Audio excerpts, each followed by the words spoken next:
Welcome to the EKO Lens, the podcast where we view assistive technology through the eyes of lived experience. I'm your host, Kenisha, and every episode we explore how dignity, design, and innovation intersect to empower blind and low vision communities. We're not just reviewing tech, we're reframing it. So this is a space for truth-telling, for honoring the voices that often go unheard, and for challenging the industry to do better. So whether you're a developer, a user, or someone who simply believes in equity, you're in the right place. This is the EKO Lens. Let's take a closer look. And welcome back, everyone. This week we have Alyas, and they are such an amazing person that I came across on social media. They are a human rights activist whose passion is really to help people.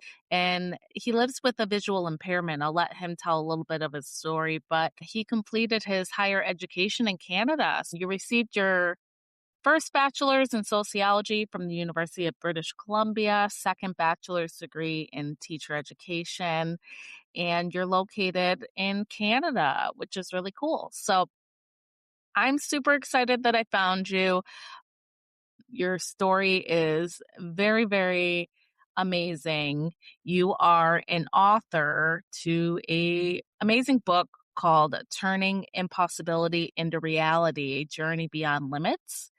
And it talks about your story of losing your sight and cultural adjustments and financial difficulties and all of these different things that you've endured on your journey. So thanks, and thanks for being here today. Thank you, Kenisha, for having me. And truly, it's an honor, a privilege to be here and to talk to the blind community and also with everyone in general. So, yes, I am a Canadian and was born in Afghanistan. And I came to Canada almost, I can say, 20 years ago to do my undergrad education and to do my undergrad degrees. Well, we're definitely excited. I'm about to move to Canada if things keep up over here like they are, but Welcome. We are very happy to have you guys. yes. Okay, well, can you tell us a little bit about your journey and your connection to the blind or low vision community? Yes, given this that I am myself a visually impaired and a blind person, I am connected with low vision and blind community here in Ottawa, in Ontario, and generally in Canada. So either through employment or mentorship, I have been able to play different roles to support in any way I could and in any way I am able to. And also the support that I have received from blind community. Again, it was pertaining employment or mentorship. So yeah, I have been connected with multiple levels and blind community, and we have been working again to also one thing that we really share the common ground is the accessibility, how to make sure that we have an accessible society and how we can make sure that everything is accessible for us. So yeah, I have a good relations with blind community. Yeah, and tell us a little bit about your personal journey. When did you lose your sight? So it goes back to my childhood days. So I was at the age of 7 when I lost my eyesight or when I became blind. And I didn't become blind through the whatever. My situation was blindness was due to a grenade landed in my home. My family home in Kabul, in the capital of Afghanistan, where I'm originally from. So it happened in a couple of hours. And I didn't know the morning of that day that I would live with blindness permanently. So that was one afternoon and this happened and the grenade landed in my family home because it was the time where civil war continued in Afghanistan. Mujahideen groups came in power. Kabul itself was divided into several sections within the Mujahideen groups and yeah, I became blind. And after that, I tried to receive medical support and operations. And some I could not because of the situation, the war situation, that everybody was leaving Afghanistan, doctors, physicians, hospitals were being shut down. So I was not able to get exactly what I required at that time. And as a result, my blindness turned to be permanent. So, and then we moved to Pakistan a year after. And then I also received some education there. And before we moved to another province within the Afghanistan and from Kabul into another province. So yeah, it was a very difficult situation and something that I can't even describe how difficult it was. But it was difficult and it was challenging. Well, I can't imagine. And this happening in the middle of a war, essentially, correct? Right? In Kabul. We talked about in our pre-conversation a little bit, and I was looking the history up and looking at this and thinking like this, I mean, this genocidal stuff is still going on to this day, right? Oh my gosh. It's just horrible. And we think that it won't happen, right, to us. And then I get put in space with conversations with amazing folks like yourself, right, that I get connected to and I'm seeing, but we can't deny that it's happening because it happened to you. Exactly. Absolutely. And like me, there are so many people, Kenisha, that have been affected heavily by war.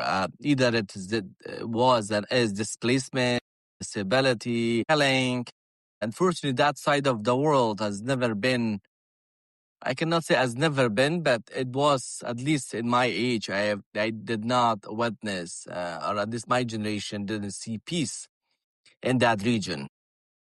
Before in 1950s or before that, Afghanistan was peaceful and a lot of Americans, Canadians travel to Afghanistan, and I read the books and it gives me good perspective from those times or those days. But nowadays, in my generation, we didn't see peace, not only in Afghanistan, but in that side of the world. So that's so much to have on your shoulders as you're going in, right? And then, yeah, you still prevailed and you went to college and you got all of your degrees and you wrote a book and you started a nonprofit. Tell us a little bit about your nonprofit work.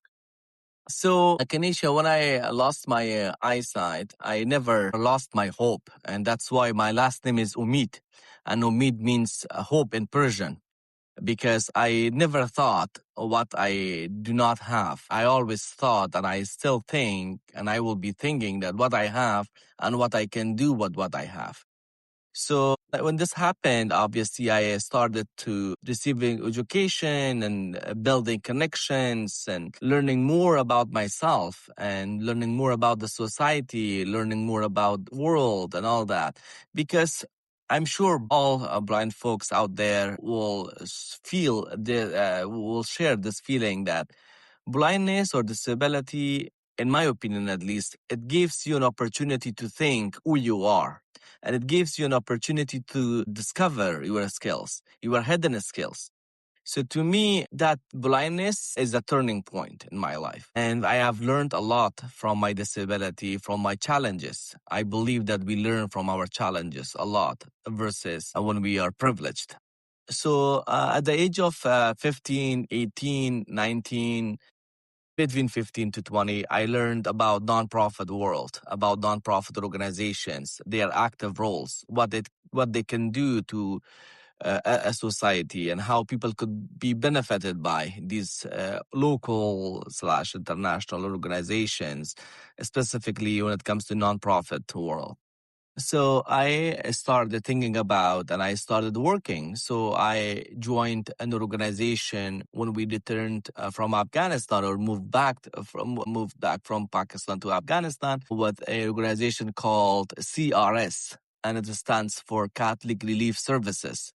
I was working as a translator, English to Farsi and Farsi to English. And later, I joined another international organization called Humanity and Inclusion, which at the time used to be called Handicap International. And these places gave me good perspective and really taught me that what nonprofit does. So, and later I joined the Afghanistan Independent Human Rights Commission as a human rights trainer. And I did all of these things at a very young age. I was even not 21. But bottom line, I wanted to show to the society, to the people that who didn't or do not believe disability. Disability is it could be overcome and could be accommodated. We can display our skills and stuff if we are given the opportunities, if the society is accessible. So yeah, I mean, working with these organizations gave me the solid understanding about nonprofit. And when I got the chance in 2024 in Canada, in Ontario. So I set up a charity organization called Canadian Hope Giving Organization, CHGO, to ensure that we achieve, or at least we do two major things. One, to serve immigrants, refugees, and newcomers to adjust Canadian society or what Canadian society and build the community connections that all immigrants/refugees, newcomers require when they arrive to Canada and specifically to Ontario. And second, to support people with disabilities with employment and meaningful employment, because I personally encountered a lot of difficulties to secure meaningful employment. So I wanted to share my experience and I wanted to be a help for people who have a disability and are seeking for work. So I understand the value of it. I understand the challenge of it. And I understand the societal implication of it. That if you have a job, what it means. If you don't have a job, what it means as well. That's why I wanted to set up a charity organization to specifically achieve two major aspects. So yeah, I mean, it's a registered charity and we are working every day. We are not big. Definitely not. We have not received sufficient funding, nothing. I work also full time. I'm quite busy with other activities, plus my authorship now, my book and stuff. But we do as much as And we your can. family. And my family, yes, you're right. Your family. Which the The full-time littles job. keep you busy. Double full-time job, I must call it. You have several full-time. I get that. Oh my goodness. Yes. So that is so much and so inspiring, right? You started your advocacy work at such a young age as a human rights activist. And you've achieved so many things, whether it's school, advocacy work, starting a nonprofit, whatever it may be. But to get there, we had to use some assistive technology, I'm assuming, right? So what was your first experience with assistive technology? That's a very good question, Kenisha. So, at that age, before turning 20, I honestly didn't access technology. And I mentioned that in my book. I mean, friends can read my books. In my book, the concept of assistive technology, the term of assistive technology was quite unfamiliar to me. I was not like a Canadian/American student who accessed from grade 1. I did not have those things. I was trying to purchase braille papers. I was trying to persuade, I can call it, convince, whatever word, someone financially to record the school textbooks in a cassette. At that time, it used to be called cassette. Now it is CD, and now it's like online applications, mobile applications. Yeah. I did not Kids have these these days, things. they don't know what a cassette is. Exactly. So I'm not too old, but because I didn't access those things, so I needed to use the basic things. So at the age of 18, I got to know JAWS, job access with the speech. I started from version 5. I was working with Handicap International or Humanity and Inclusion. And then the head of the organization found me a talented person, dedicated, determined person. So she ordered JAWS from India. And when I was thinking that maybe it's a big computer or it has a different keyboard or monitor or whatever. So I was told that this is it. And I didn't know. It was a regular computer, but I didn't know that it's a CD, it's installed in a computer and everything stays the same. And so from those days and from that level of knowledge, I started using assistive technology. And right now I have iPhone 17 Pro Max. From those days with those little tools to now be able to teach other blind people or sighted people, because my wife is sighted. I teach her how to use Google Maps. I teach her how to download videos from YouTube or, downloading certain applications. So that's my, journey from one extreme to another, Kenisha. That is a big extreme. I'm still learning how to use like the things on my iPhone, and I just started using Fusion. We talk about a lot. So it's like JAWS and the magnifier together. So I'm still trying to figure some of that out too. So you teach assistive technology, don't you? I do, yes. To others. Yeah. Yeah. Right. Tell us a little bit about that. Yeah, I have been doing that for 5 years now. So I've been teaching the assistive technology, advising accessibility, because my full-time job with government is to advise, is to work and also to test assistive technology websites and making sure that they're all accessible and user-friendly, and also teaching privately, voluntarily with folks how to use iPhone, how they can access email, and how generally assistive technology is used from JAWS to mobile applications and Apple products.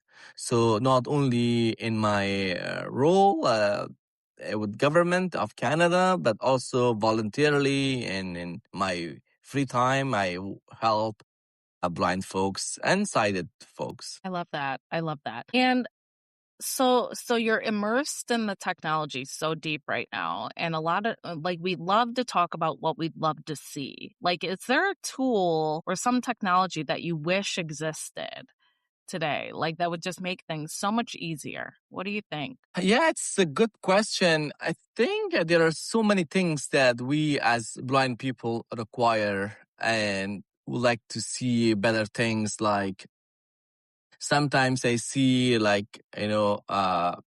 still we need a lot to go and a lot to do. There are certain tools like, let's say, a TV or I know that there are Apple TVs and that has a voice, but they have accessibility issues and some of them are not accessible. And with the apps that we use on daily basis, they have some technical / accessibility issues, specifically with the updates that arrive or come. And also what I really like to see in the future is a driverless car that is out there, and we have been talking about it. So hopefully one day we can drive, and with the just double tap, we can get somewhere and, put the maps. And so that's something that I would like to see in the future. Yeah. And yeah. So, right. And the driverless cars that we have now aren't really like set for us to be in the driver's seat. They're set more for us to be the passenger, right? Correct. So there are some in the US that you can get more like a Uber type thing. And then Teslas are self-driving. They're very interesting, but I don't think that they're made for blind folks to drive, because you still have to be alert, right? Like to Exactly. be able to know. So yeah, it's very interesting, like the technology. And I think that would be cool too, to have like some cars that could drive for us. So what is something that you rely on every single day? Assistive technology wise? Yeah, Or yeah. generally? Assistive technology wise. What is something that Yeah, JAWS, obviously, I do a lot of testing with JAWS. And also NVDA, the non-virtual desktop access, and obviously VoiceOver with phones, Apple products. So I rely on these products, these devices on daily basis to do what we need to do. let's say going somewhere, I use Google Maps and to check the bus time and stuff like that. And also when it comes to searching in Google, obviously it can be done with phone, with a computer and JAWS, all that. Yeah, what's really cool too is, I don't get a lot of folks saying that they go more the Android route when it comes to phone. I know. And even computer and stuff like that. I think it's just, I don't know, Apple made it so user friendly and easy to navigate. I wonder if there are folks out there that are listening that are blind, low vision, and they prefer Android. Like, please reach out and let us know. I'd love to learn more on that aspect of things. Yeah, But I'm curious I too. feel that Apple does make it. Yeah, you're curious as well? Yes, I am actually. Yeah. Because some of the clients that come to me, I also have seen a lot of Apple users and JAWS users. I have not seen as many as I see Android users as much as I see iPhone and Apple products. Yeah. Same. And I think it's just the accessibility-ness of how simple it might be a little bit to be able to navigate. So I love this conversation. It's great. And your story, it's just so inspiring, right? And talks about like overcoming this huge hurdle that you had to. And was anyone else in your family hurt, or you were the only one that lost their sight? Yeah, my brother's sister-in-law also was hurt and got hurt, but not as severely as myself. So yeah, it was because she was next to me at the time, but she's okay. Yes, I think I am the one that I became permanently blind in that incident. Yeah. Well, thinking ahead to the future a little bit, what do you think the next generation of innovators and designers and advocates really need to understand about the blind community? The resilience, I should say, the resilience of blind people, that commitment, the determination of a blind community, and generally people with disabilities. Uh, because what I mentioned, that what blindness has taught me is the determination, the commitment, the resiliency that I got out of this. We do everything, but we have to be patient. We can do everything, but we have to take some time. That gives us a lot in terms of the perseverance and all that. So what I really like to see, and also the hard work of those blind individuals, these people with disabilities who work really hard to make the society accessible, to make their communities accessible, to teach their friends, to raise awareness within communities. It's not easy, and it's not an easy task. It's a lot of work. And what I really like to see for the next generation is the hard work, is the foundation that every day and each blind and people with disability lays foundation for future. And that's what I would like to see and move where they possibly stop, because one day everybody we will die. So that's what I like to see for next generation, to pay homage, I must say, to what things have already been done. Yeah, I love that. I love that so much. And I'm looking forward to reading your book, Turning Impossibility into Reality, A Journey Beyond Limits. I downloaded it on Kindle. It was easy to download for the ebook version. And I'm looking forward to reading it this week. Yes, I'm finishing please. up one right now. So it's on my radar, my TBR, to be read. There you go. And then you will get to know me more. I always joke with my friends. I tell them that if you read my book, then you will not talk to me. That's what I say about my book. If you read my book. Goodness. That's what I say. I was like, I might scare you away after you read my book. Exactly. Yes. Well, thank you so much for joining us on the EKO Lens, where we view assistive technology through the eyes of lived experience. So if today's conversation sparks something in you, you can share it, rate it, and keep the dialogue going. To learn more about the beautiful project or support our work, you can visit us at echovisionfoundation.org. Until next time, stay curious, stay connected, and keep seeing with love. Thanks, everyone.